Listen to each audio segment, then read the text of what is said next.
নমস্কার বন্ধুরা, আজকের নিবেদন ছায়াপথ, লেখা ও পাঠে গোপাল দাস। একটি ছায়াপথ আকাশ গঙ্গা পেরিয়ে এসেছে মনের দরজায়।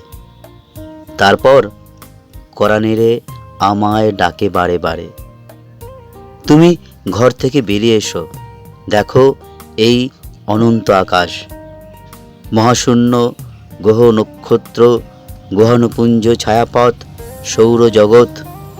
তুমি দু চোখ মেলে দেখো সমগ্র পৃথিবীর আনাজ কানাজ, গাছপালা, পশু পাখি, নদীনালা, পাহাড় পর্বত, সমুদ্র, সব। অন্ধকারের বুক চিরে একটি আলো উঁকি মারে, একটি অচেনা অজানা পথের রেখা আমায় ডাকে।